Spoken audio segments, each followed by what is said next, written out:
Hello সবাইকে good morning. তো আমি সবসময় ভিডিও বানাই না, আজকে ভিডিও বানাচ্ছি একটা কারণটা হলো যে রিসেন্ট দেখতে পেয়েছেন যে কলকাতাতে একটা আরজিকর হসপিটালে, মেডিকেল হসপিটালে একটা মেয়ের সাথে ধর্ষণ হয় তো ধর্ষণ হয় মমিতা দেবনাথ করে মেয়েটির নাম। উনি একজন ডাক্তার ছিলেন আর কি, নার্স। তো মমিতা দেবনাথের সাথে জানেন কি হয়েছে বা কি রিপোর্ট এসেছে, এটা তো জানেন সবাই। তো তো ঘটনাটা হওয়ার যে শাস্তির জন্য অনেকে প্রটেস্ট করছে যে এটার সাথে জড়িত আছে, এবং সিবিআই তদন্ত দেওয়া হয়ে গেছে। সিবিআই তদন্ত দেওয়া হয়েছে এই ঘটনা। তো শাস্তি তো হবে, শাস্তি হওয়ার দরকার, শাস্তি কি ফাঁসি হওয়ার দরকার আমার মতে।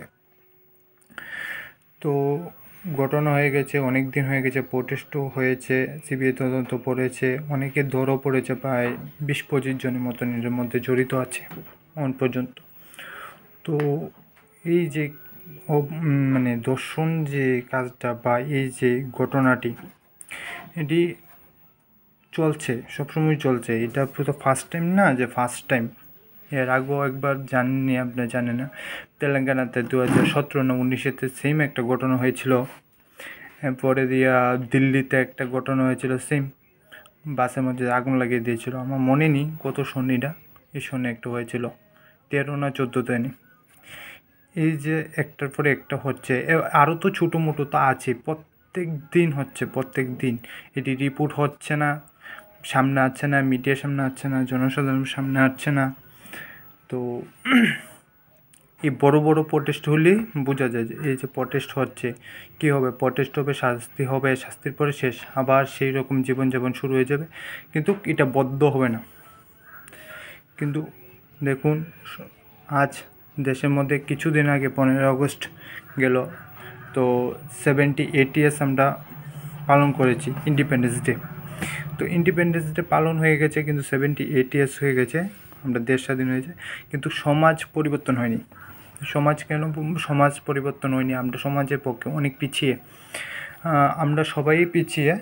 তো সবাই দেখুন, আমি একটা ছেলে, সবাই তো এটার ভিতরে গর্ব করার দরকার, মানে মহিলাদের সম্মান করা, এটা মেয়েদের সম্মান করা গুরুত্বপূর্ণ। তো আমি মনে করি যে হ্যাঁ, মহিলা সম্মান করা, দেখুন যারা এই কাজটা করেছে তারা তো মা বোন আছে, বা আপনারা যেটাই করেন, হ্যাঁ মা বোন তো আছে না, বাড়ির সম্বন্ধ ভাবুন যে আপনার বাড়িতে মা বোন আছে, ঠিক আছে না? তো এই ঘটনা হবে কি, এই যে প্রটেস্ট হচ্ছে, তো প্রটেস্ট হওয়া শেষ, শাস্তি হয়ে যাবে, শাস্তি দেওয়া হোক, ফাঁসি দেওয়া হোক, আমি মনে করি যারে এটা তুমি বলাচ্ছে, সিবিআই তদন্ত বলছে মানে কি ফাঁসি তো হবেই, শাস্তি হওয়ার দরকার। কিন্তু আমি যেটা জানি যে সংবিধানের মধ্যে যেটা আমরা লেখা আছে, এটার মধ্যে ফাঁসি মনে নেই, আমি বলতে পারবো পুরোটা মনে নেই, কিন্তু আমার মতে ওই আইনটা করা দরকার, যে হ্যাঁ ফাঁসির আইনটা করার দরকার। শাস্তি বাড়লেই পরে ভাববে যে হ্যাঁ এটা এই কাজটা জমা না হয়। তো ঘৃণা আসে, মানে এরকম সমাজের মধ্যে এরকম মানুষ আছে এখনও যারা সমাজের পক্ষে, তুমি সমাজের সাথে জড়িত নয়। তো আমি বলবো যে এই যে প্রটেস্ট হচ্ছে, আন্দোলন হয়ে যাবে, সব কিছু হবে, ফাঁসি হবে, এরপর পরে কী হবে, পরে কিন্তু আবার একটা ঘটনা হবে, এক বছর বা প্রত্যেক দিন যে হচ্ছে, এটি তো ঘটনাই না, কেউ না কেউ তো এর জড়িত আছে বা ইনভলভ তো আছে। হ্যাঁ, কে কোন সময় ইনভলভ হয়ে যায় বলা যায় না, ঠিক আছে না, বিশেষ করে ফিমেলদের জন্য বলছি।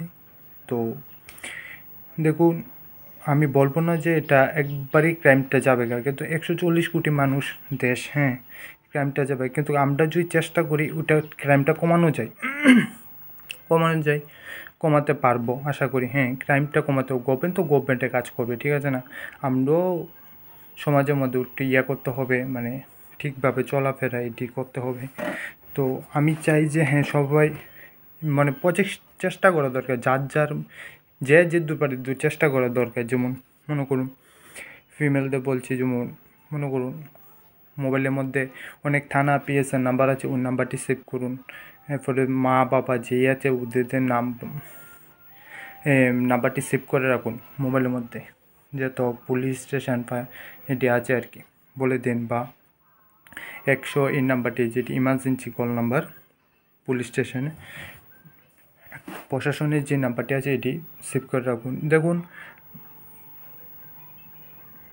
এবং এরপর দেখুন এর মধ্যে আছে যেমন ধরুন অনেকে টিউশনে যায় সন্ধ্যার সময়, অনেকে দেখি সন্ধ্যার সময় টিউশন দেয় আগরতলা শহরে বা শহরের বাইরে যারা আছে মানে একটু গ্রাম অঞ্চলে সাইডে ফাইডে, তারাও কিন্তু শহরে যেয়ে পড়াশোনা করে, টিউশনি করে, প্রাইভেট টিউশন করে এবং কোচিং সেন্টারে ভালো ভালো কোচিং সেন্টারে পড়াশোনার জন্য যায়। ওই জায়গাটি আমি বলবো যে গার্জেন যাওয়া দরকার, সাথে যে প্রটেস্ট করা দরকার। দেখুন আর প্রটেস্ট করা যাওয়ার দরকার, ওর সাথে যায়, ঠিক আছে না। দেখুন অনেকেই দেখি কলেজে যায়, স্কুলে যায়, মানে টিউশনিতে যায়। দেখুন ওই জায়গাটিতে করার দরকার যে গার্জেন যাওয়া দরকার। সন্ধ্যার সময় অনেকেই যায় যে টিউশনি করতে যায় বা প্রাইভেট টিউশন কোচিং সেন্টার, ভালো ভালো কোচিং সেন্টার যায়। আগরতলার বাইরেও অনেকটি জায়গা আছে যারা আগরতলা যে পড়াশোনা করে, রাত্রেবেলা অনেকেই আসে। তো ওই জায়গাটি আমি বলবো গার্জেন যে যেমন একটু চেষ্টা করুন আনার জন্য, ঠিক আছে। সমাজ কোনো পরিবর্তন হয়নি, সমাজ সেম রয়েছে, মানে আমরা সঠিক না হলে তো আর সমাজকে কীভাবে সঠিক হবে। তো এটাই বলছি যে ফিমেলদের সেফটি করা, এবং আমি বলবো যে ফিমেলদের সম্মান করা দরকার, সব প্রত্যেকে ফিমেলদের সম্মান করো, ঠিক আছে না, ফিমেলদের সম্মান করা দরকার। হ্যাঁ সবাই ক্ষেত্রে, আমি ফিমেলদের বলবো না, আমি সবাই ক্ষেত্রে বলবো, ছেলে মেয়ে সবার ক্ষেত্রে বলবো যে হ্যাঁ ওদেরকে সম্মান করা দরকার। আরেকটা কথা বলবো, স্কুল কলেজ এই প্রতিষ্ঠানটিতে একটু চেষ্টা করা দরকার, যেমন এটির প্রটেস্ট বা এটি যেমন রক্ষা করার, এটি একটা কিছু করা হয়, যেমন জানানো হয়, বোঝানো হয় ওদেরকে যে হ্যাঁ রক্ষা করো, কে কী রকম এটি যেমন বোঝানো হয়। আমি বলবো সব স্কুল সেন্টারে এরকম করা দরকার, বাড়িঘরও গার্জেন যে এই কথাটি বলা দরকার। ছোট ভাই বোন যারা আছে বাড়িঘরে, ওদেরকে এখন থেকে বোঝান যে হ্যাঁ সম্মান করা দরকার, ছেলে মেয়েদের সম্মান করবে। আজকাল যদি বলেন ওদেরকে হ্যাঁ সম্মান করা দরকার, তাহলে কালকে যায় ও বুঝবে যে হ্যাঁ এটা সম্মান করা দরকার। এখন থেকে যদি বলেন তাহলে আমি মনে করি যে একটু হলেও এটা আটকানো যাবে, ঠিক আছে না, এখনও আটকানো যাবে, ঠিক আছে না। ঠিক আছে, এই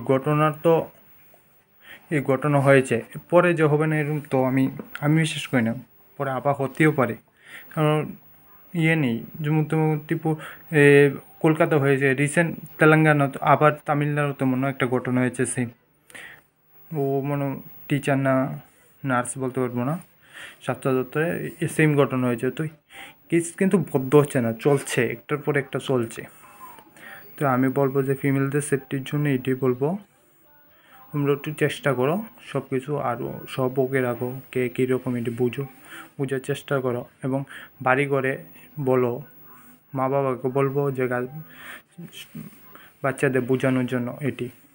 আর ছোটো বাচ্চা ভাই বোনদের বুঝিয়ে দাও যে সম্মান করাটা দরকার। দেখুন সম্মান করার দরকার, ওর মাথার জন্য ঢুকে যাবে হ্যাঁ এটা সম্মান করার দরকার, পরের থেকে আর হবে না এরকম, ঠিক আছে। ওর মাথা খুব গেঁথে যাবে যে এটা হ্যাঁ এরকম হওয়ার দরকার। দেখুন আজকে হয়েছে কালকে যে হবে না কোনো ব্যাপার নেই। আর আমি বলবো না যে পুরা ক্রাইমটা যে এত কোটি মানুষ কিন্তু পুরা ক্রাইম যে বদ্ধ হয়ে যাবে, এটা আমি জীবনে বলবো না। হ্যাঁ কমাতে পারবো, আমরা যদি চেষ্টা করি কমাতে গেলে তো অনেক কিছু কমে যাবে না, কমাতে পারবো, পুরোপুরি তো হবে না কিন্তু চেষ্টা করলে হবে। যেমন ক্লাব টাব আছে, তারা যদি সব চেষ্টা করে করুন। দেখো সোশ্যাল মিডিয়ার মধ্যে অনেক কিছু আছে, পাড়ার মধ্যে এলাকার মধ্যে গ্রুপ বানান হোয়াটসঅ্যাপে, এটাও একটা ভালো। হোয়াটসঅ্যাপে একটা গ্রুপ বানান, মানে সবাই এলাকার মানুষ থাকবেন, এটাতে অ্যাড থাকবেন। মনে করুন আপনার এলাকার একটা মেয়ে ভাই বোন যাচ্ছে টিউশনি বা যাচ্ছে, এটার জন্য মনে করুন দেখতে পারবেন যে হ্যাঁ যাচ্ছে, টাইমলি আসছে কি না, টাইমে না আসলে বলুন, মানে গার্জেন দেখুন এখন হোয়াটসঅ্যাপে 200 জন লোক আছেন, দেখেন একজন কাজ করলে 2 ঘন্টা লাগে, কিন্তু 200 জন কাজ করতে পারেন আধা ঘন্টার মধ্যে এটা সুরক্ষা হয়ে যাবে। তো ওইটাই সেফটি। আর মেয়েদের বলবো, যখন আপনারা যখনই আসেন, যে গাড়ি দিয়ে আসেন, মানে অনেকে অটো রিজার্ভ করেন আগরতলাতে আমি দেখছি, তারা ওই নাম্বারটা আগে স্ক্রিনশট তুলে ফ্যামিলির মধ্যে দিয়ে দিন, কি মোবাইলে এই অটোর নাম্বারটা, বা সেফটিভাবে চলাচলার চেষ্টা করুন। হ্যাঁ, সব ওয়ার্ড নাম্বার রাখুন, স্টেশন, পুলিশ স্টেশন নাম্বার রাখুন, প্রশাসনের নাম্বার রাখুন, এটাই আমি বলবো। আর ছেলেদেরকে বলবো, দেখো ভাই, তোমারও বাড়িতে মা বাবা বোন আছে, ঠিক আছে? তুমি যে রাস্তার দাঁড়িয়ে সেরে কিছু একটা খারাপ দেখাবে বা খারাপ একটা কথা বলবে, এটা কিন্তু ঠিক না। আজকে তুমি ওকে বলছো, কিন্তু তোমারও তো ভাই বোন আছে, মা আছে, তারা যদি রাস্তাঘাটে কী হয়, তাহলে তুমি কী করবে? ঠিক আছে না? এখনও সমাজে এরম মানুষ আছে যে এখনও এরম এই পুরুষ লোক আছে। আমিও বলছি যে হ্যাঁ, এরম পুরুষ লোক এখনও আছে, আমি বলছি তারা কিন্তু সঠিক না। ঠিক আছে না? এদের থেকে বের হয়ে এসো, সমাজের মধ্যে সমাজটা একটু পরিবর্তন করো। ঠিক আছে না? আমি এর দূরে বলবো। Thank you.